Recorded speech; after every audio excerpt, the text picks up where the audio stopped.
Bonjour, bonjour les musiciens d'IA, j'espère que vous allez bien pour ce petit récap du petit live des actus des musiciens d'IA. Alors pour ceux qui ont vu le replay déjà ou qui ont assisté au live et débattu avec moi dans le live du vendredi midi, eh bien on se retrouve ici pour le récap en quelques minutes, et pour ceux qui ont loupé le live, vous pouvez soit ici profiter des grands titres qu'on va voir ensemble, les sujets qu'on a traités, et si vous voulez assister au débat qu'il y a eu, parce que le live va durer environ 1 heure, vous retrouverez les liens des replays dans la description. Alors aujourd'hui, de quoi on va parler? Eh bien, on va parler de l'ouverture des candidatures au dispositif des Inouïs du printemps de Bourges qui n'attend que vous. De 2022, est-ce que c'est l'année du grand bouleversement pour l'industrie musicale? On va parler d'Apple Music qui augmente le prix de ses abonnements pour que les artistes gagnent plus. On va un petit peu débattre rapidement dessus. Des festivals et grands concerts qui sont menacés par les Jeux Olympiques de Paris de 2024. Et on finira avec Shirley Manson du groupe Garbage qui dit que le musicien moyen ne peut plus survivre et encore moins prospérer. Alors sur tous ces sujets, encore une fois, n'hésitez pas dans les commentaires à dire ce que vous en pensez, que vous soyez d'accord ou pas d'accord avec ce que je vais dire ou ce qui est dit. Et bien sûr, n'hésitez pas à partager aussi vos actus, ce moment est aussi pour vous. C'est parti, et en plus, nouveau générique.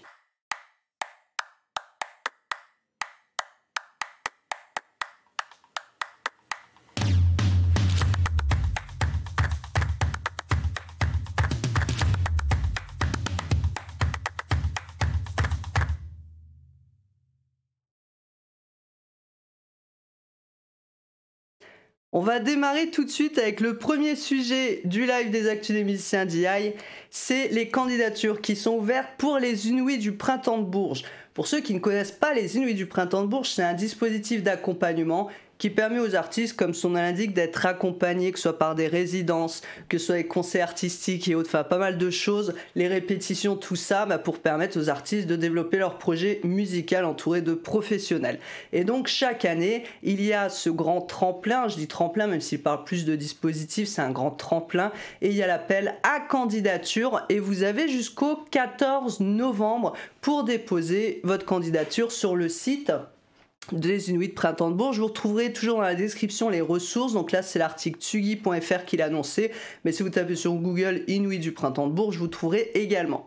Alors, ce qu'ils expliquent, c'est qu'ils sont à la recherche de nouveautés, de choses qui sortent de l'ordinaire, qui ne sont pas forcément à l'affût de musique à la mode. Ils veulent de la personnalité et de l'émotion des gens qui racontent des histoires. Ça vous rappelle pas un peu quelque chose? Ça vous rappelle pas déjà ce livre, Communication digitale et réseaux sociaux dans la musique? Si vous intéresse la description, vous avez le petit lien pour le commander. Et bien dans ce livre, j'ai rien inventé, on parle de marketing, de communication digitale, du storytelling et de raconter des histoires. Et comme je vous le dis tout le temps et d'autres vous le disent aussi, un artiste qui ne raconte pas d'histoire, ni autour de sa musique, de ses origines, ses influences, etc., en fait, il sortira pas du lot, parce qu'il faut vraiment que vous montriez comment vous vous démarquez des autres artistes, et si vous voulez partager de l'émotion avec le public, eh bien, il faut leur apporter de l'émotion et de l'histoire. Donc la sélection nationale aura lieu du 13 au 22 février, devant un jury composé de programmateurs du Printemps de Bourges. Là, je vous le redis, l'inscription, c'est jusqu'au 14 novembre inclus. Donc préparez quelque chose, faites un beau dossier pro, etc. Et je vous donne le conseil de fin de la directrice des Inouïs qui indique pour tsugi.fr que vous n'avez rien à perdre à vous inscrire, même si votre projet n'est pas tout à fait prêt. Je cite, elle dit que s'inscrire pour un artiste, c'est se faire repérer sur son territoire grâce à des sélections d'écoute avec des professionnels de chaque région. Et ça, on vous le dit régulièrement aussi quand vous déposez des dossiers de subvention, ou vous postulez pour des tremplins, dispositifs ou autres. C'est pas grave si vous n'êtes pas pris, le principal c'est de passer à l'action, de faire voir votre nom, de faire savoir que vous existez, et au moins pour les tremplins ou autres, ils vont écouter déjà votre musique. Si c'est pas votre moment aujourd'hui, ce sera peut-être demain, où ça pourra intéresser les programmateurs pour d'autres événements que les Inouïs par exemple. Donc c'est toujours intéressant de candidater, voilà, avant le 14 novembre inclus, donc jusqu'au 14 novembre inclus, les Inouïs du Printemps de Bourges. Le deuxième sujet qu'on va voir, c'est un article qui est sorti sur les Inrock sur 2002. Il se pose la question, est-ce que 2002 est l'année du grand bouleversement pour l'industrie musicale? Alors il faut un petit récapitulatif de tout ce qui s'est passé ces 2 dernières années, en expliquant déjà qu'en 2020, il y avait le syndicat UMAW, je suis désolé pour l'accent anglais, qui, avec près de 9600 musiciens, avait initié la campagne dont vous avez peut-être entendu parler, qui s'appelait Justice at Spotify, qui a été reliée par des musiciens français pour interpeller sur le géant du streaming par rapport à son manque de transparence et demander une augmentation des royalties qui étaient payées.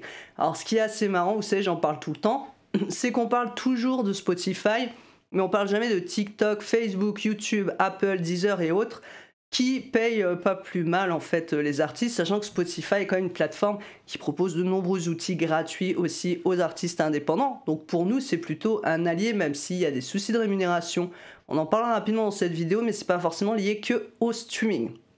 Alors en même temps, en 2020, a pris naissance, on va dire ça comme ça, le Centre national de la musique, et ils sont arrivés un petit peu en plein Covid, et il y avait je sais pas si vous vous rappelez quand même, mais les artistes étaient non essentiels, le spectacle était non essentiel, et donc ils ont dû assurer en urgence la répartition d'aides publiques de ce secteur musical, qui n'a pas forcément été à tous les artistes, mais bon, ils ont fait de leur mieux, et là en fait, comme dit l'article, ils sont en proie aujourd'hui à leur première dissension depuis leur création en 2020. Il faut savoir que récemment, 6 députés de la NUPES ont déposé un amendement qui a été rejeté, où le projet était de taxer le chiffre d'affaires des plateformes de streaming, dont toutes les plateformes, Deezer, Spotify, Apple, pour financer le budget du CNM. Donc ça veut dire qu'on taxe pour financer le CNM. Et là, il y a eu un affrontement qui a démarré entre les majors et les labels indépendants, et la guéguerre entre le côté qui est affilié au MEDEF, donc la SNEP, Syndicat National des Éditions Phonographiques, et la SCPP, qui est le Société de producteurs phonographiques plutôt liée aux majors, qui eux veulent protéger les consommateurs de l'économie et l'économie du marché des plateformes de streaming, qui profitent aux producteurs, et de l'autre côté, vous aviez donc la Prodis, entre autres, qui est une coalition de syndicats en fait, qui eux défendent l'apport crucial du CNM. Donc il y a eu déjà ce premier débat houleux, et la SPPF n'a pas souhaité faire partie des débats. Et puis est arrivée l'histoire de la taxe jugée raciste. Vous en avez peut-être entendu parler. Il y a pas mal de rappeurs, de gros noms de l'industrie comme Niska, Booba en France par exemple, qui ont dit que cet amendement était une taxe raciste et anti-rap, puisqu'ils considèrent qu'aujourd'hui, la plupart des chiffres de streaming et des revenus issus du streaming viennent du rap. Alors c'est vrai que le rap, c'est le genre musical qui doit être le plus écouté, en tout cas en streaming aujourd'hui. Et donc ils ont dit, voilà, si vous taxez les plateformes, c'est-à-dire qu'encore une fois, c'est nous qui allons être taxés. Le CNM a répondu en échange qu'il finançait autant le secteur du rap que les autres styles musicaux, ici de 28% des aides reversées pour le rap.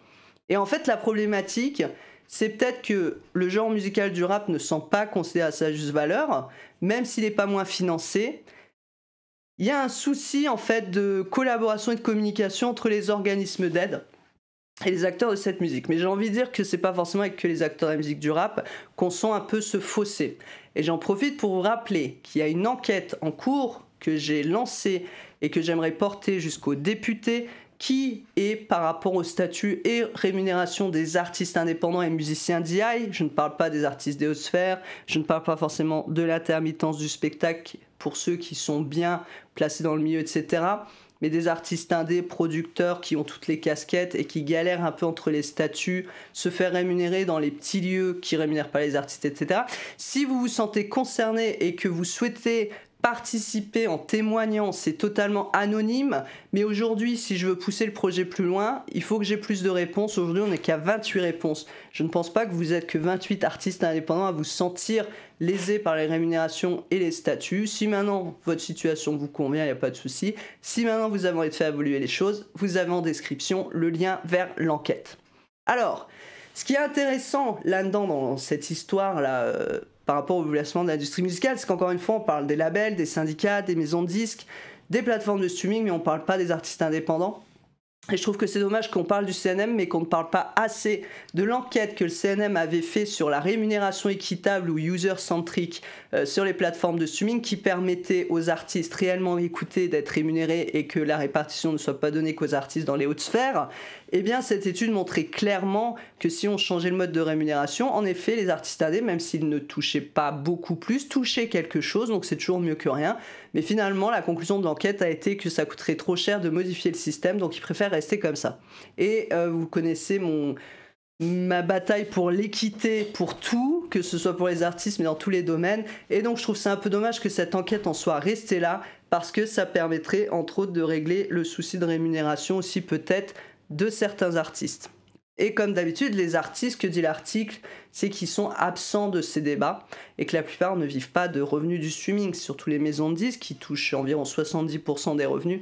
Et quand les artistes sont en contrat artiste chez eux, l'artiste ne récupère que 10 à 15% suivant les contrats des revenus. Alors, ce qu'ils disent dans l'article, c'est qu'il y a d'autres alternatives pour les artistes et professionnels de la filière qui n'auraient pas accès ou jamais accès aux hautes sphères des plateformes de streaming traditionnelles. J'ai envie de dire aux autres aides ou financements ou autres, parce qu'il n'y a pas que le streaming qui ne permet pas à tous les artistes d'accéder.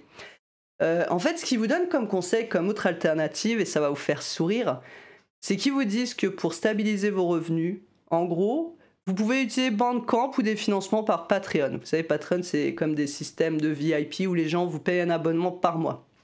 En gros, si les artistes ne sont pas dans les hautes sphères, on vous dit de vous démerder, parce que je pense que les artistes indés n'ont pas attendu 2022, bientôt 2023, pour se mettre sur Bandcamp ou sur des systèmes de financement participatif avec leur propre audience, puisque souvent la moitié des aides et subventions ne leur sont pas ouverts. Nous allons conclure là-dessus pour cet article et nous allons passer au troisième sujet. Et bien justement, Apple Music, qui veut payer mieux les artistes. Alors, Apple Music veut payer mieux les artistes, en même temps, c'est pas Apple Music qui paye les artistes, c'est les intermédiaires, mais bon. Donc comment Apple Music va s'y prendre ? Eh bien Apple Music va simplement augmenter le prix de ses abonnements, ce qui est un peu logique, puisque si on veut donner plus de rémunération d'un côté, il faut bien récupérer plus de l'autre. L'argent, il n'arrive pas comme ça par magie. Et voilà, touché par l'inflation de la musique, Apple a décidé d'augmenter le prix des abonnements afin de mieux rémunérer les artistes, mais il y a toujours ce quid des rémunérations. Voilà, si 70% sont maisons de disques qui reversent 10-15% aux artistes. Donc si vous êtes en indé, vous touchez 100% à peu près, moins les frais peut-être de plateforme. Mais voilà, il y a toujours le sujet, qui va rémunérer quoi à qui. Et quand on parle de la non-transparence de plateformes de streaming, il y a aussi quand même une non-transparence dans le milieu culturel et des organismes de gestion et autres. C'est-à-dire qu'on ne sait pas trop ce qui se passe entre les maisons de disques, les plateformes, les accords, etc. Et encore une fois, si on veut mieux rémunérer les artistes, peut-être qu'il faut penser à la rémunération user-centrique. Donc je vous invite à lire l'étude du CNM ou à lire l'article que j'avais synthétisé sur le sujet sur le blog guildsrecords.com. Donc c'est assez intéressant. Le quatrième sujet qu'on va voir dans ce petit récap du petit live, c'est la menace qui pèse sur les festivals et grands concerts pour 2024. Et ils sont menacés par quoi ? Par les Jeux Olympiques de Paris. C'est les Inrocks qui nous donnent l'information. Il faut savoir, je vais vous remettre dans le contexte, parce que vous pouvez vous demander, mais quel est le rapport ? Bon, en fait, voilà, je vais vous expliquer. Il y a Darmanin, notre cher ministre de l'Intérieur Outre-mer, qui a expliqué que comme les Jeux Olympiques se déroulaient à Paris, que c'est un événement massif et mondial, qu'il va falloir mobiliser beaucoup de forces de l'ordre pour protéger, surtout pendant ces crises terroristes, etc., tous les gens qui vont venir. Donc il dit 45 000 policiers par jour pendant 3 mois, au détriment des festivals et des grands concerts. Pourquoi ? Pour ceux qui ne savent pas trop comment ça fonctionne, alors si je dis des bêtises, n'hésitez pas à me dire en commentaire, mais en gros, les festivals, les gros festivals et grands concerts, par rapport aux jauges de personnes qui viennent en concert, doivent assurer les services de sécurité et d'ordre. D'ailleurs, à un moment, c'était subventionné, enfin, ils ne payaient pas. Après, il y avait la question qu'ils devaient payer, ça posait problème parce que ça ajoutait au coût des festivals. Enfin, il y avait un gros sujet là-dessus. Là, aujourd'hui, le sujet, c'est que s'il n'y a pas le service d'ordre qu'il faut, ils ne sont pas sûrs de pouvoir ouvrir les festivals et les grands concerts, puisqu'il n'y aura pas le service de sécurité qu'il faut par rapport aux jauges attendues. Donc l'année 2024 s'annonce dramatique, comme nous dit les Inrocks, pour le spectacle vivant. Gérald Darmanin, lui, se dédouane comme toujours, voilà, on sait bien que le gouvernement, de toute façon, c'est jamais leur faute. Il dit que c'est pas lui, le ministre de l'Intérieur, qui va annuler les festivals, et en gros, il explique qu'on n'a qu'à faire comme le Tour de France qui accepterait de décaler de quelques jours le départ du Tour de France. C'est pareil, tout événement en dehors des festivals doit avoir des services d'ordre pour assurer la sécurité. Il faut savoir quand même que depuis 2 ans, les organisateurs de festivals ont été confrontés à la hausse des coûts de production liés à l'inflation, la pénurie de matières premières.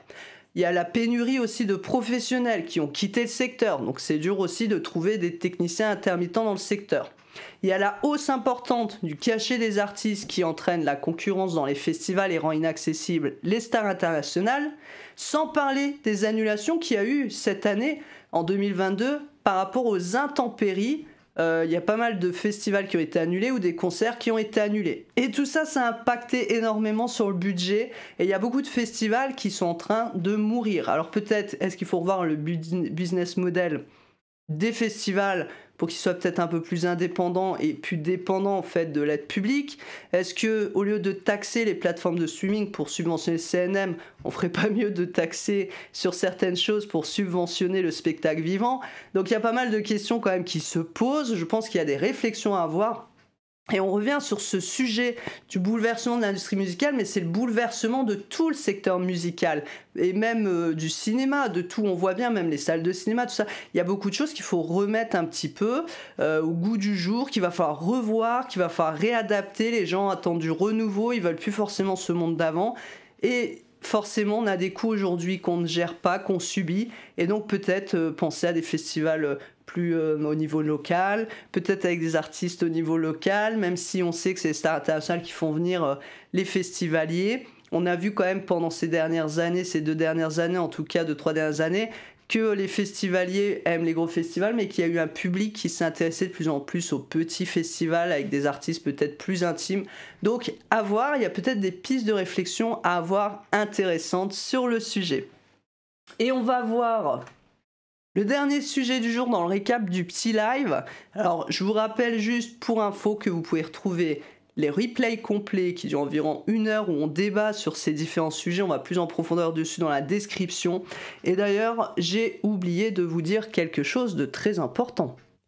Alors musicien DI, on va faire une petite pause là, 2 secondes. Est-ce que tu t'es déjà abonné à la chaîne, activé les notifications, inscrit peut-être à la petite news des musiciens DI? Bah oui, je suis sûr que t'avais même pas eu que dans la description, t'as peut-être des liens vers des webinaires offerts ou des autres liens qui pourraient vraiment t'intéresser. Alors franchement, après la vidéo, c'est le moment de le faire. N'oublie pas de t'abonner, de liker, d'activer les notifications, de rejoindre la petite news des musiciens DI et puis de commenter la vidéo, ça fait toujours plaisir et puis ça permet de soutenir la chaîne. Allez, on reprend. Donc on va continuer avec le sujet qu'on était en train de voir. N'hésitez pas vraiment à soutenir la chaîne, ça m'aidera beaucoup. Tout ça, c'est tout du contenu gratuit que je passe du temps à vous faire pour vous informer, vous conseiller. Donc si vous souhaitez que je continue et que je vous propose toujours autant de contenu, un petit soutien moral, ça fait jamais de mal. Alors, Shirley Manson du groupe Garbage qui dit que le musicien moyen ne peut plus survivre et encore moins prospérer aujourd'hui. C'est un article de Metal Zone. En effet, elle s'est exprimée sur les réseaux sociaux à propos de l'état actuel de la musique live, comme nous explique Metal Zone.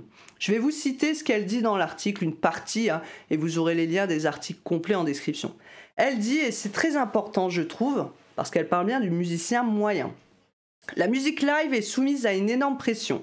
Le musicien moyen ne peut plus survivre et encore moins prospérer dans les conditions actuelles. Alors, on parle du musicien moyen, mais finalement, je pense que les organisateurs, là je fais une petite interlude, organisateurs, boîte prod, organisateurs de festivals, etc., on voit que tout le monde subit les conditions aussi actuelles. Je reprends la citation de Miss Shirley. Elle dit « Nous voyons tant de talents précieux céder sous l'injustice économique d'un système qui ne rémunère pas les créateurs pour leur production artistique. Tout le monde se dispute une poignée de salles afin de gagner un peu d'argent pour tenir jusqu'au prochain show. La plupart naviguant sans $1 d'assurance. Un grand pourcentage de musiciens que vous connaissez et que vous aimez vivent probablement au jour le jour. Les entreprises gagnent des milliards de dollars grâce aux artistes et à leur travail et ne partagent aucun bénéfice. Cela ne peut pas durer. Nous perdrons toute une génération de jeunes artistes si c'est le cas. » Elle continue. Les musiciens ne peuvent pas survivre sans être payés équitablement pour leur musique. Et si la musique en direct flanche, c'est tout le navire qui coule. Il ne vous restera que le mainstream, pas de perspective alternative. Alors il faut savoir que Shirley fait partie et soutient le mouvement UMAW ou UMAW, vous dites ça comme vous voulez, dont je vous ai parlé tout au début, quand on a parlé des bouleversements, vous savez, de l'industrie musicale, de Justice to Spotify, etc. Justice at Spotify. Donc cette organisation, voilà, est soutenue par Shirley parce que voilà, ils cherchent des alternatives pour aider les artistes. Alors, le sujet, je vais vous montrer quand même, parce que voilà, sur leur site, ils proposent quelques ressources alternatives à Spotify, Amazon Music, YouTube Music, Pandora, Tidal, etc. À part Bandcamp, déjà Bandcamp, alors il faut savoir que ces outils et ces conseils souvent sont donnés par une autre culture que nous. Aux États-Unis, ils n'utilisent pas les mêmes applications, ils n'ont pas la même utilisation de tout ça que nous. Et donc voilà, ils proposent des plateformes, donc Bandcamp vous connaissez peut-être, en tout cas il y a un tuto que vous pouvez retrouver sur ma chaîne, mais toutes les autres applications et plateformes qu'ils proposent, mon SoundCloud, c'est pareil, SoundCloud, ce sont des plateformes qui ne sont pas forcément utilisées. Hop, voilà. Ce sont des plateformes qui ne sont pas forcément utilisées par nos audiences, en tout cas en France ou Europe, on n'utilise pas les mêmes plateformes. Et est-ce que le public va s'intéresser à ça? Est-ce que le public a encore envie d'installer 50 plateformes? Je sais qu'ils ont envie de soutenir les artistes, mais c'est comme Apple qui augmente ses abonnements. En ce moment, c'est l'inflation. Les gens galèrent tous à la fin du mois, c'est la misère. Donc il y en a de plus en plus qui annulent leur abonnement aux plateformes de streaming, que ce soit télé, musique ou autre. Là, c'est bien, Apple va augmenter les prix, mais qu'est-ce qui va se passer? Les gens vont quitter la plateforme parce qu'ils en ont marre et qu'ils peuvent plus payer tout ça.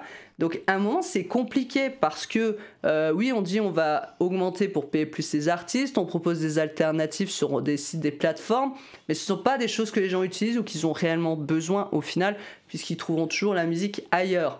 Donc la question, c'est est-ce vraiment la solution? Est-ce que l'audience va y aller? Est-ce que le public s'intéresse à tout ça? Vous me dites, vous, en commentaire, n'hésitez pas à me dire ce que vous pensez des différents sujets qu'on a vus, hein, rock'n'roll, et puis si vous êtes d'accord ou pas avec tout ce que je viens de dire. Moi, ce que j'aimerais dire en conclusion, c'est ma petite conclusion à moi. Vous pouvez être d'accord, pas d'accord, mais c'est mon ressentiment sur la situation dans la musique et ça date pas d'aujourd'hui. On parle que des rémunérations des artistes en contrat, souvent dans les sujets. Hein. C'est toujours les mêmes conclusions.